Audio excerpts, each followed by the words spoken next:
The story I'm about to tell you now may well change your life. It's called The Lindworm, and it's a very old, very, very powerful story with a lot of magic in it.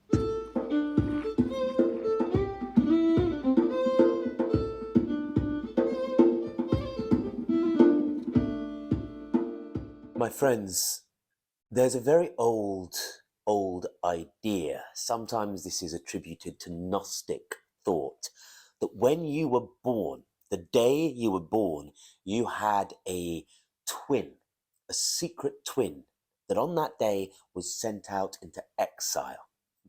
And it's the job of your life to reconcile with that secret twin, that exiled twin, or they will turn into a monster and destroy your life. Sometimes this concept is called the shadow. So this, my friends, is a story about the human shadow and how to reintroduce it into our lives. Because when the shadow is unconscious, when it's in that long black bag we drag behind us, very, very bad things can happen. And I believe we're in that sort of time today. A lot of hostility in the air today, chaotic times, and I believe it's old stories like this that have the capacity to heal.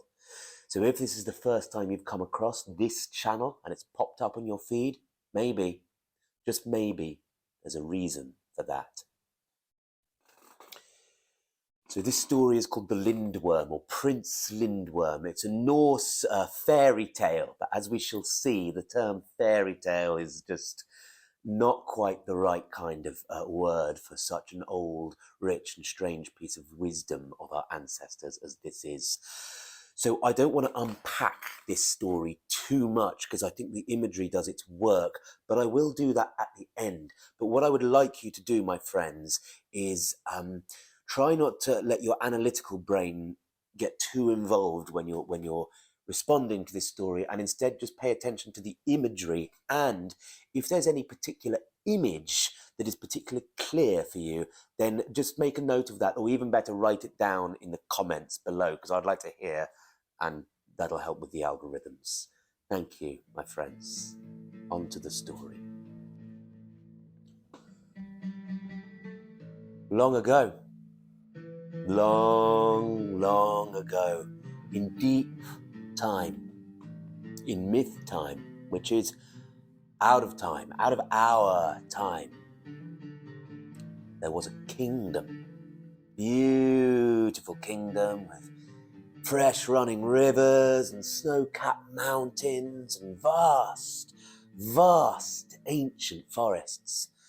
And at the center of that kingdom there was a great castle, a great palace, tall, stretching into the sky, and there was a king and there was a queen, and they were good people. They were like rivers to their own people. They were loved.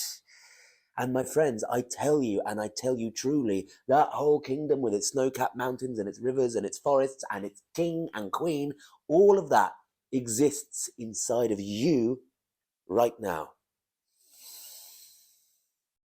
So, this king and queen, they were a good king and queen, the ideal king and queen. But existing between them, there was a certain secret, a certain sadness, and it was quite simple. It was this: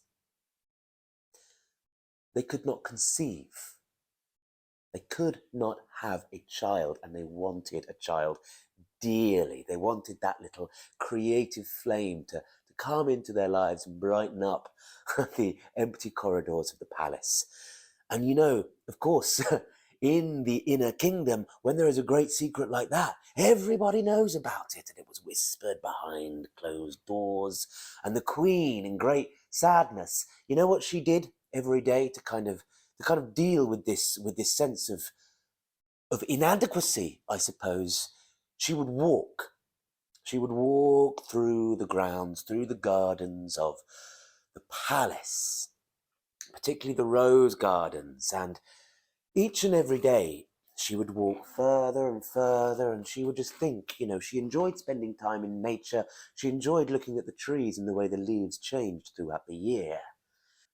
And one day, she found herself outside the palace garden walls, out far, far away into the ancient forest, into a place deep, deep in where she had never been before. And there, standing right underneath an old, ancient, gnarled oak tree, was an old woman. And the old stories say she had a bobbing head. She had a bobbing head. She was, of course, a witch. A nice kind of witch. And this old crone said to the queen, "What is it that ails you, your majesty?" The queen was, a bit taken aback. Had she read her thoughts? Maybe it was written on her face. And she said something on the lines of, it's nothing. It's none of your concern, dear old woman. "I can guess," said the old Baba. "You cannot conceive." Well, the queen was quite taken aback by this. "Let me tell you why you cannot conceive," said the old crone. And she pointed to the castle, far, far away in the distance, the great spire of the castle, and she said, "Let me guess, that's your bedroom up there, right at the very top of the tower." The queen said that it was. "How could you conceive with your womb so far above the fertile ground of the earth? I will tell you how to have the child you desire so much, but you must follow my instructions exactly to the word." And here, my friends, I believe, follows some old bit of fertility folk magic baked into this old Norse Scandinavian tale, which is probably much, much older than the Norse. The fertility magic is thus. This is what the old crone said to the queen. "You must do this. First, you must go for a walk, as you normally do, around the grounds of the garden, and you must speak your desires aloud. No more internal thinking. Speak them aloud to the flowers, to the trees." This, I believe, these days is called manifesting, an old, old idea that has found its time again. You must speak your desires to the trees and the flowers. Then you're going to have a really nice, delicious bath. You're going to run nice hot water. The servants are going to get all the candles. You're going to get the record player, put on some Mickey Bubbles or whatever romantic music you like to listen to. Get yourself some champagne in the bath, some chocolates, whatever you like. Get really, really nice and clean. And then you are going to have a really delicious night of a lovemaking with your husband. And then you're going to get back in the bath and you're going to pour all that bath water in the rose garden, which I believe is in the northwest corner of the royal gardens. And all the lovemaking is going to take place. You're going to bring the bed from up there and place it down in the rose garden, and it's going to happen there. And you're going to pour all the dirty bath water onto the ground there.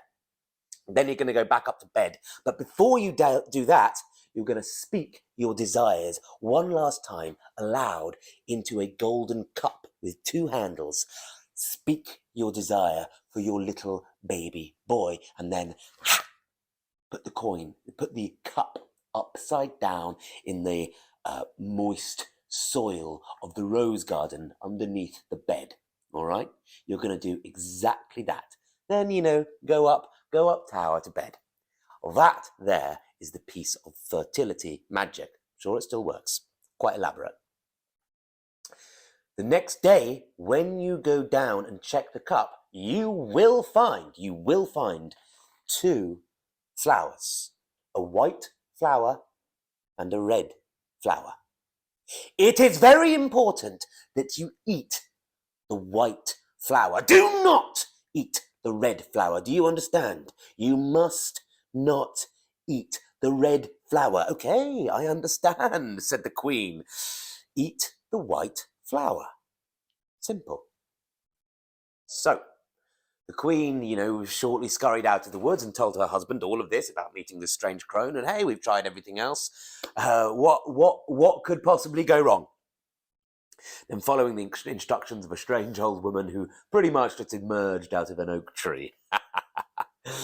So, the candles were lit. Joni Mitchell was on the record player. The bed was brought down to the rose garden in the northwest corner of the royal palace. And the king and queen, got all soapy and sweaty and sexy. And then all the dirty bathwater was poured onto the fertile soil. And the queen spoke her desires into that two-handled cup, put it on the ground.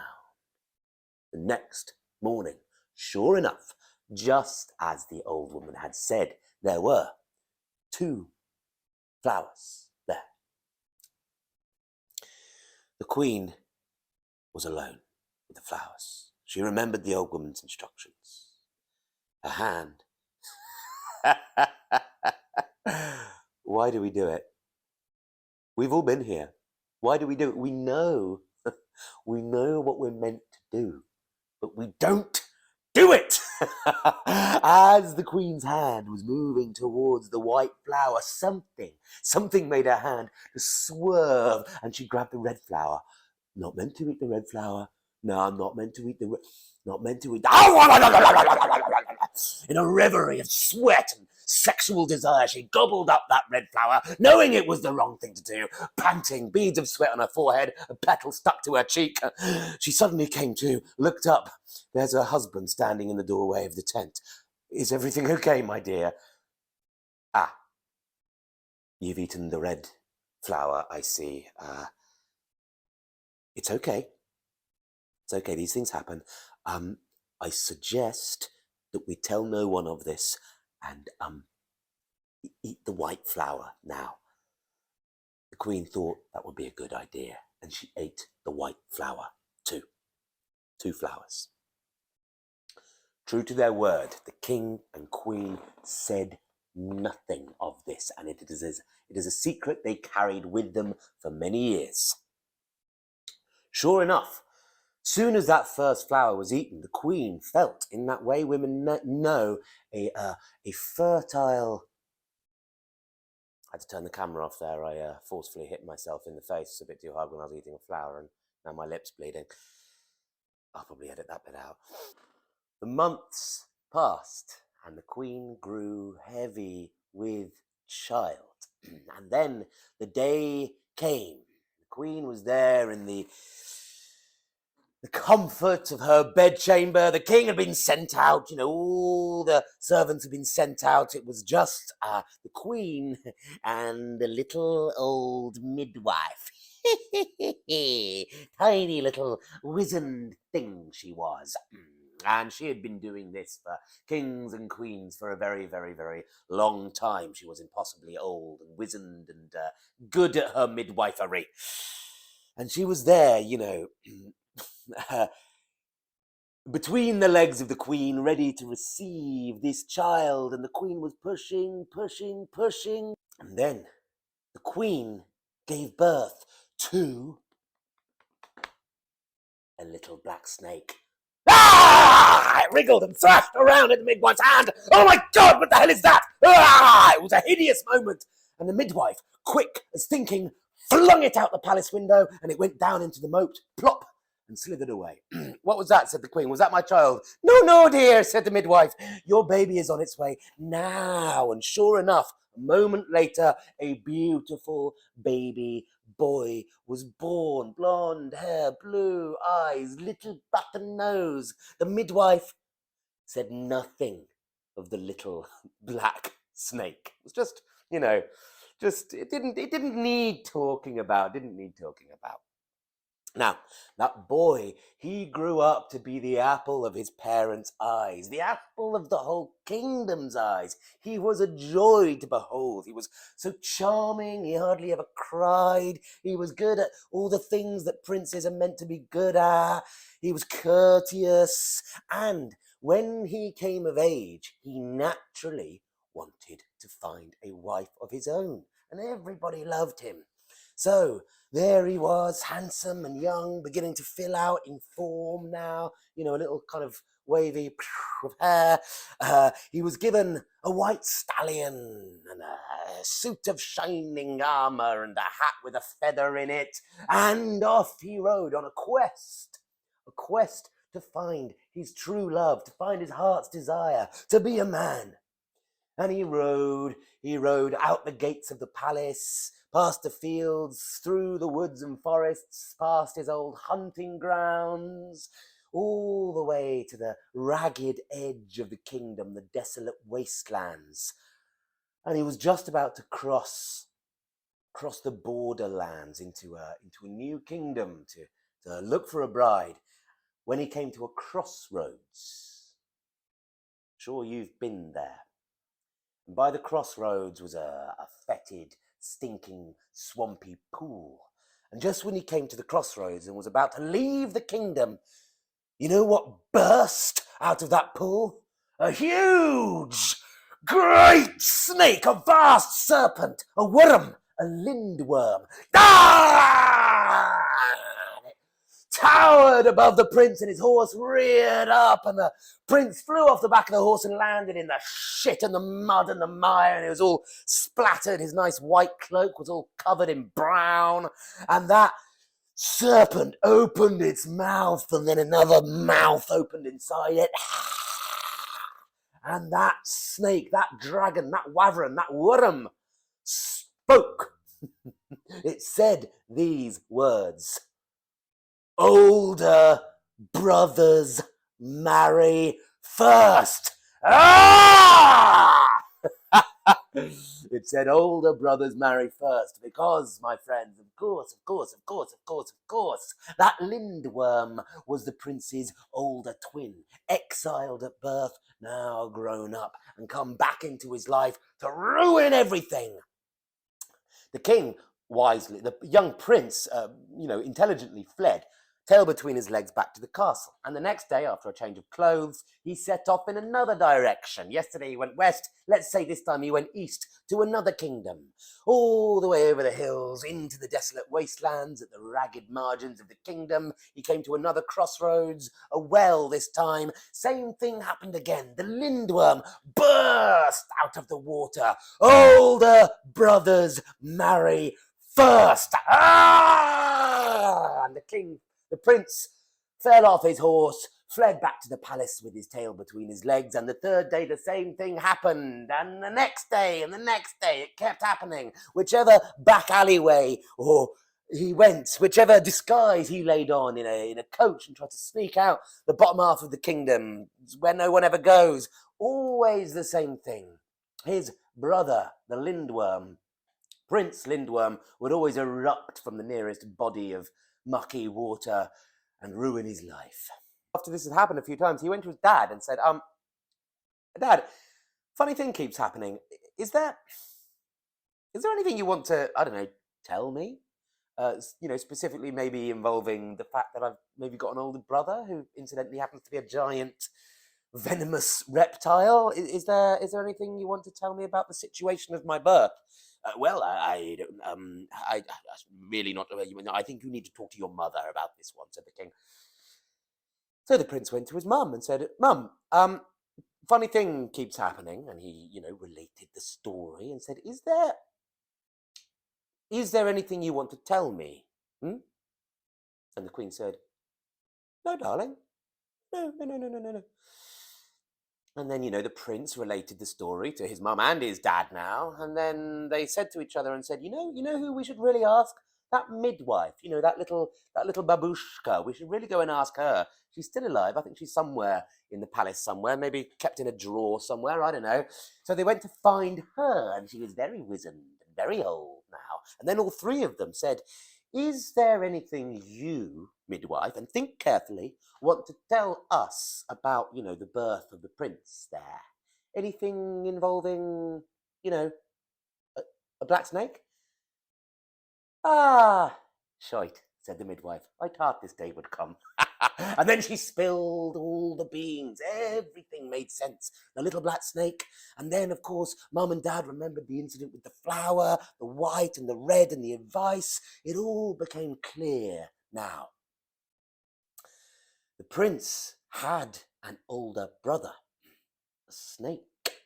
And, as was his right, he was right, he had to marry first. So they were in a bit of a pickle. You know what they did? Pretty smart move, this. This is where this story really makes a weave into the majestic here, because any story about dragons, about worms, wyverns in European folklore and mythology, the dragon, what it's meant to do is get killed, right? You're meant to slay the dragon by force or trickery. Maybe you're meant to pluck it from a river. Maybe you're meant to persuade it to swallow you whilst wearing a suit of spiky armor. Maybe you're sending the artillery and the rockets and the cruise missiles to blow it to shitty fuck. You kill it. You kill the dragon. That's not what they did. That's not what the king and queen did. They didn't send armies. They didn't send assassins to slay it or beast hunters to capture it. They did this. They built the worm a room at the center of the royal palace. And then they sent out musicians, storytellers, poets to coax the serpent. They invited it in. They invited it in. They courted the wild twin, inviting that serpent, inviting that shadow into a specially prepared room in the castle. Pretty big room, you know, lined with cushions, you know, it had all the mod cons, you know, Xbox, all the stuff. And then, sure enough, they did. They lured with kind, sweet words and music. They lured with the promise of a wife, a bride. They lured that serpent slithering, vast and hideous, across the landscape into the opening of the castle, where it coiled down in the very centre of the royal palace. And it would make the whole palace vibrate with its cry, "Older brothers, marry first." Till most of the servants had started deserting that palace like rats. So then, what were they going to do? They were going to find the older son, a wife.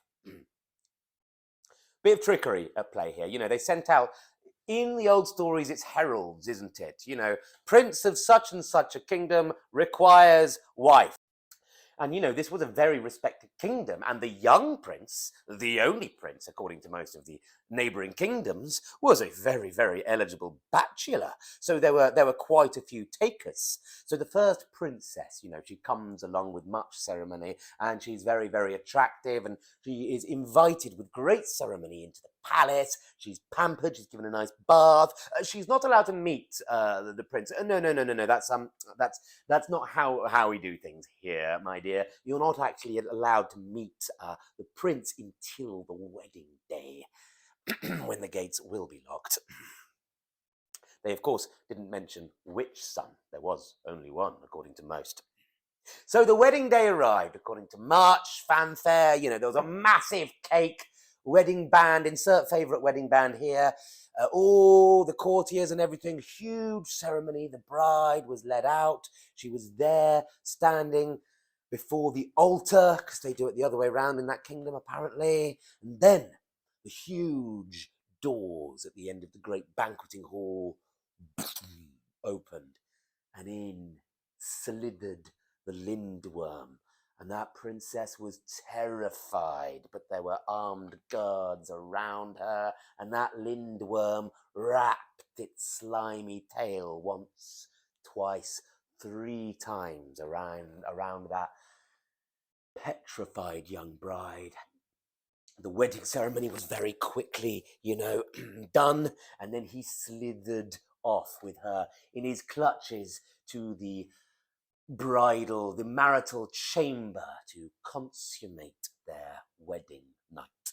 The next morning, a tentative little knock at the door from the servant that probably poured the short straw with the cappuccinos and the croissants, you know, just sliding it in there. Looking at the marital bed, there's only one person in there. There is some sort of bridal raiment scattered across the floor, you know, a torn wedding dress and a coiled serpent on the bed with a large lump inside his body. And sure enough, The bride's bones were excreted a few hours later. Nobody went to pick them up. No one really wanted to go in that room much after that. So, finally, wedding done, younger brother can go and get married. Not so fast, because the wedding had not been consummated. It wasn't legit. Older brothers marry first. So again, the messages had to go out across the kingdom, and another bride came. Same thing happened again. Bit less pomp and ceremony this time. Coiling round the young bride, slithering away. In the morning, only bones. And the pile of bones grew and grew and grew as Prince Lindworm devoured bride after bride after bride after bride. And that palace became known as the place you go into and never come out of. Now, this situation couldn't really be maintained. Rumors were spreading. There were hostile kingdoms on every border of this kingdom. Not enough princesses left. So the king and queen had no choice but to go through, the ranks of the nobility, then into the middle classes, and finally just, anyone would do. Just keep throwing young women at this serpent that we have invited into our midst.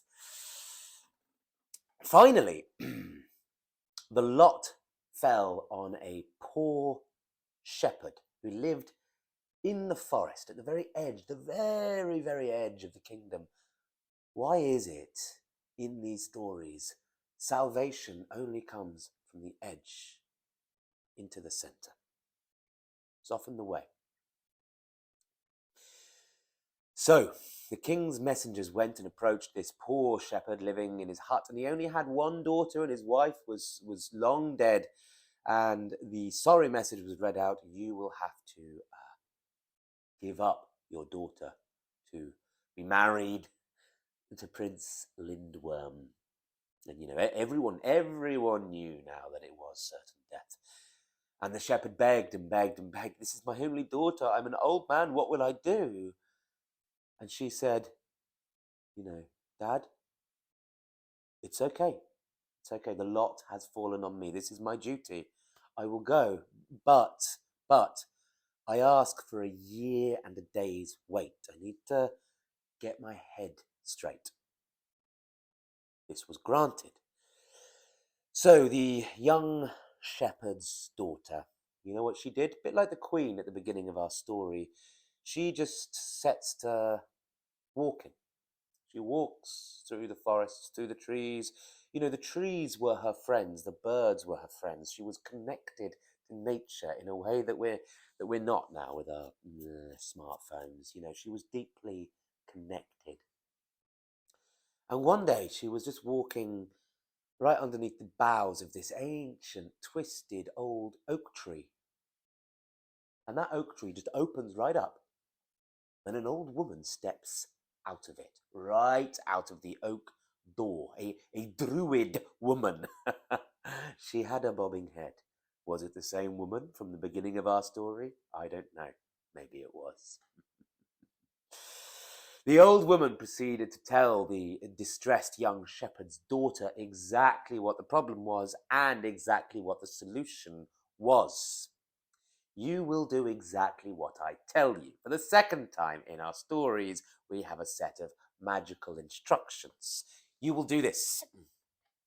You, for your remaining time of your year and a day, good call by the way, you will make 12 white wedding dresses, or rather nighties, undershirts, kind of what you might go to bed in, a shift of the very finest silk. And you will ask for the silk from the king and queen. And you will embroider these, and you will pay special attention to the area around the heart. This happens a lot in these stories.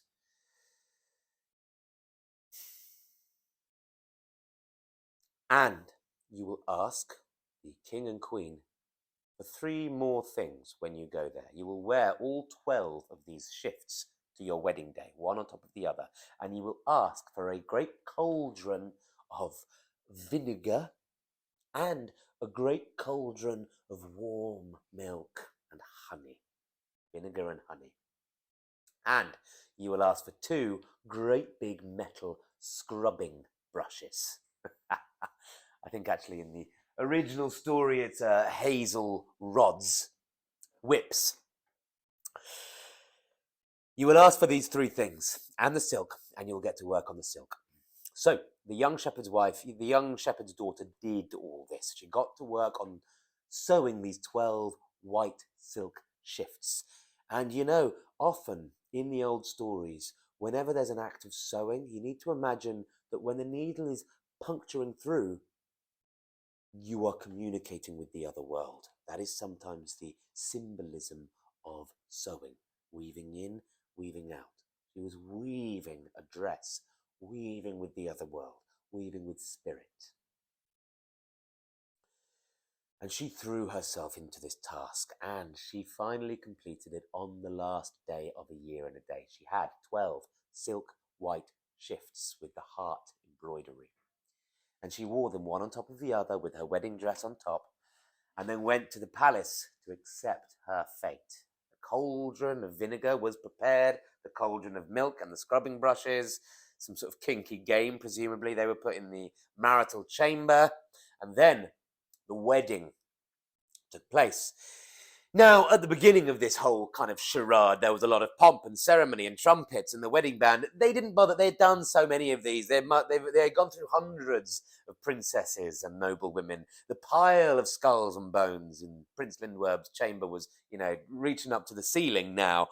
They just, they wheeled out the same old cake. It probably wasn't even real. They didn't bother cutting it. Right, done, you're married. And then, again, Prince Lindworm wrapped his coils around the young shepherd girl. But, crucially, she showed no fear. She didn't scream. She didn't cry out. She even stroked the scaly skin of her husband, looked at him and said, "Husband, it's time, I think, isn't it?" Everyone was a bit taken aback by this. This hadn't happened before. And she was taken into the chamber, deposited there on the bed. This is the bit where she takes off her clothes and she's devoured alive and digested slowly over several days. That's the usual score. Take off this, hissed Prince Lindworm. The young bride began to take off her shift, her nightie, and said, "You want me to take this off? Okay, I'll take this off if you peel off a layer of your skin." What? No one has ever said that to me. Well, I'm saying it to you now. I'll take off my nightie if you peel off that skin. This was new. But he did it. I don't know whether he was impressed or tricked. I don't know what was going through his head, but he was willing to peel off his actual skin. And it was agony. He screamed and squealed. But being a reptile, he had another skin within. And then she took off her shift. And lo and behold, she had another shift underneath. "Take that thing off," said the Lindworm. "I'll take this off if you take off another skin."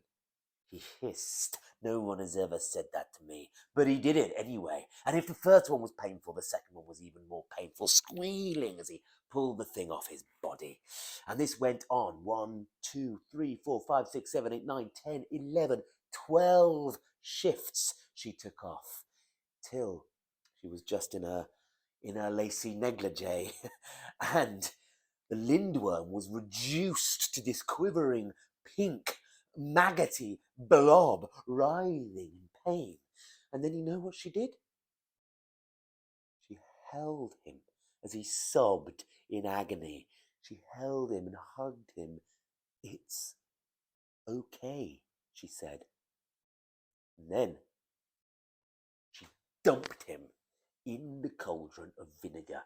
And he screeched and squealed, and then she got the two metal scrubbing brushes, and she scrubbed. She scrubbed him, scrub, scrubbity, scrub. And if the peeling the skin off was painful, this process, this exfoliation was agony. And he screeched and squealed, but he didn't have any strength to protest, and he begged her to stop.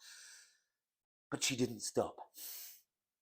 All that mass and fat and blah was scrubbed all away and burnt and melted away in the vinegar.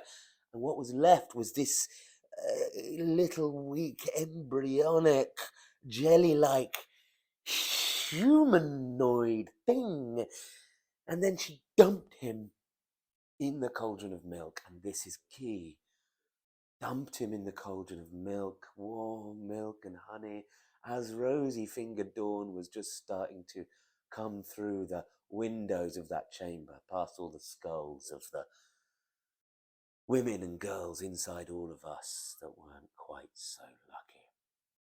And when the little tentative knock on the door came and the cappuccino was passed on a plate, a strange sound came. Sound that had never been heard, not for years in that place. It was laughter.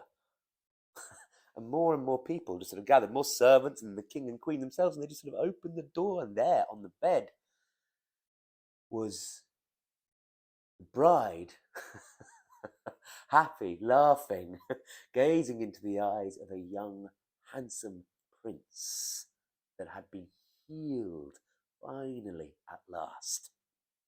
And the next day, the wedding proper took place. And the wedding this time had been consummated. So it was legit. And that wedding was like a great pulse. You know, it spread out from the center of the palace, which is inside of you, by the way, as are every constellation of all these characters are all inside of you. And that spreading pulse went all across the land, and the trees grew a little taller. The salmon came back to the stream. The barley grew ripe in the fields. The pollution vanished from the rivers and the seas, and the birds started singing, and all was well, and they had a great wedding feast, and it is still taking place to this day, my friends. And then you know what? That young prince, he could bloody well go off and get married at last. Happy, happy days, my friends, when the wild woman from the edge of the kingdom with an educated heart and a young, dark prince that is happy and willing to shed his skin come together.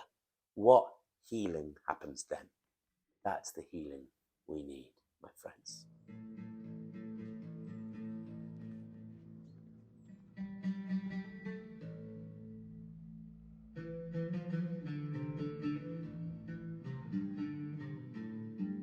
So, my friends, I don't want to unpick that too much, but as I said at the beginning, if there are any images that particularly stand out for you, please do write them down in the comments, because I always like to hear that.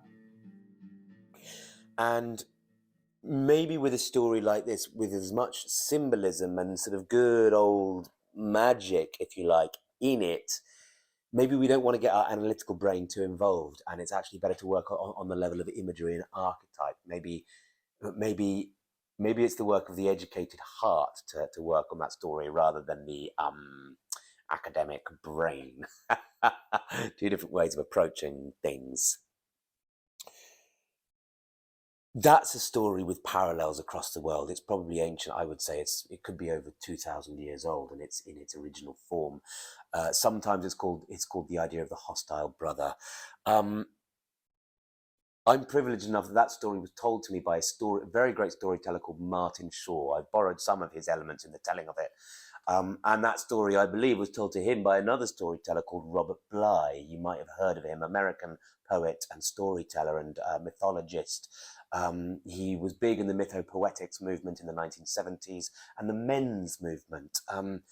I sometimes feel today there's a lot of, the phrase toxic masculinity is thrown around a lot, and there's a lot of young men that I think really need to hear this story. So if you know a young man that perhaps needs to hear this story, then go and tell it to them.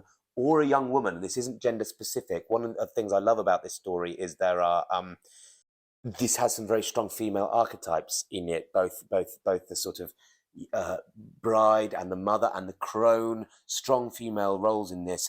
But I think the core relationship is between the two brothers, isn't it? And the ego and the hostile brother. You know, the younger brother is like the self, isn't he? And then there's the hostile brother, which is the shadow, which is the twin exiled at birth.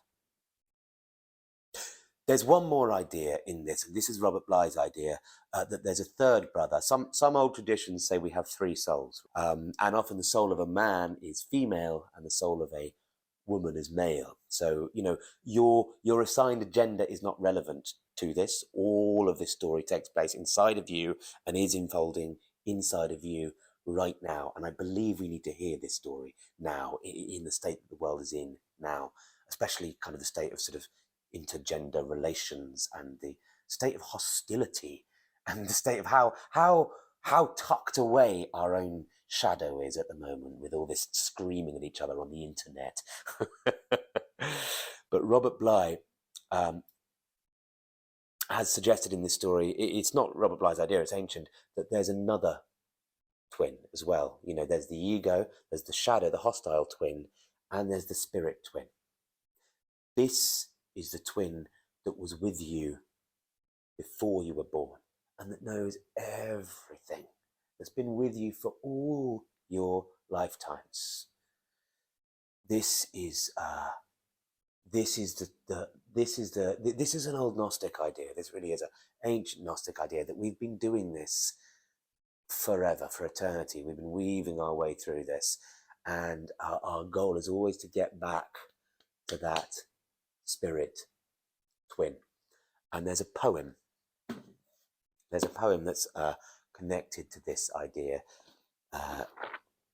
As far as I know, Robert Bly was the first person to connect this poem to this story, so I just want to read that now. Yo no soy yo. I am not I. I am not I.